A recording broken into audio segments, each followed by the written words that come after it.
So here we are at the next position. It's about 200 meters next to the 50 cal position, and this one was for the 40mm Bofors cannon, specifically the Bofors 40L70, so the modernized version of the gun. It was in placement in the middle of this concrete platform with ammunition places all around, and there was a hatch to go down to the sleeping quarters and the ammunition supply.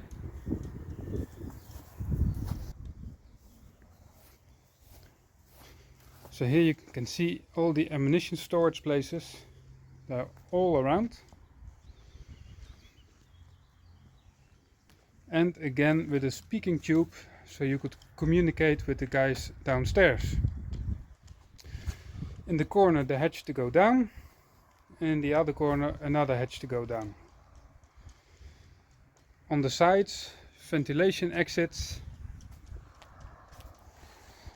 and the slot here and here is where you could put planking in order to keep water out, because again this one is built on top of a hill and the surrounding area would be flooded underwater. Next we have a nice surprise. There is another tank turret bunker there, but this one is different. Let's check it out. So again, this is a tank turret placed on top of its old hull encased in concrete. So the inner parts all taken out, engine, storage, radio, everything taken out, and just a bare hull. But this is not a Sherman. People who recognize it will see the turret is really different. It's a ram bunker. The Dutch took over from the old Allied dumps a lot of ram tanks, and they actually did service well into the 50s, mainly as training tanks but also as gun tanks. We retrofitted them with this British 6-pounder or 75mm gun. Here you can see the gun is taken out and the 30 cal installed in its place. The gun opening welded shut and leaving only an opening for the 30 cal. Of course this one is not original, but it's a really good replica. In this case the hatch was left open, and you can still see the periscope up there.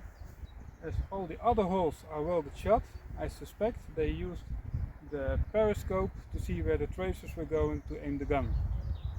This one was placed here in defense of both the anti-aircraft positions, because the Bofors position is adjacent on the rear of this bunker, and the 50 cal position is over there. You can see it behind me at the clump of trees over there.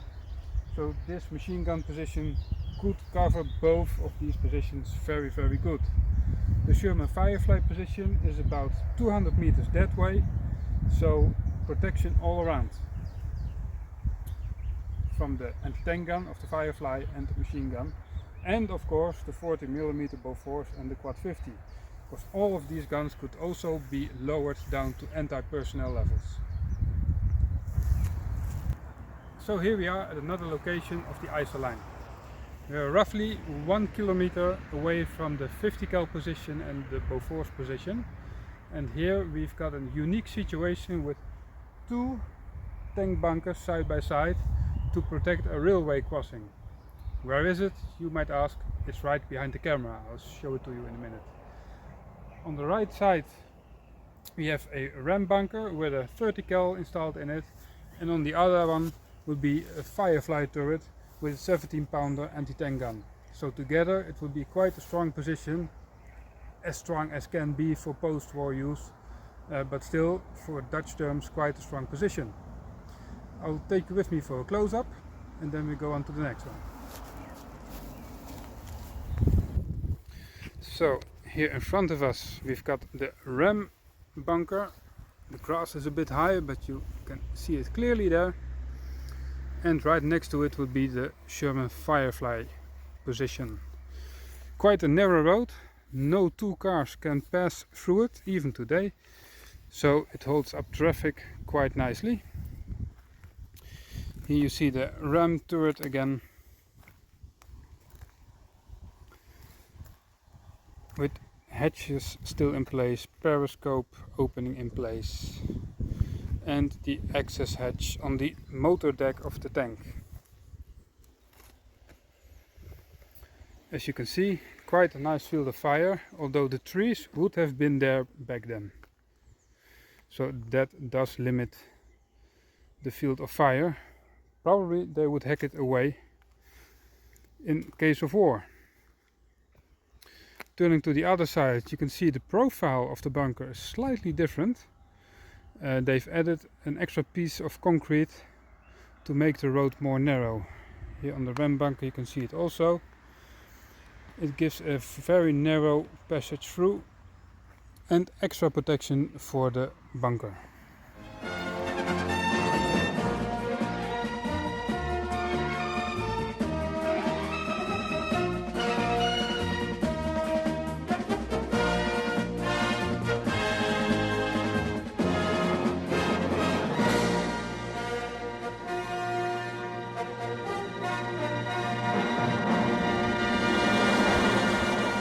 This was my quick tour of the Dutch Ijssel-line. It was in use roughly from 1954 to 1964, but officially disbanded in the 1990s. Some positions were manned 24/7 during the active period, and other positions like this tank turret were manned when necessary or in exercises.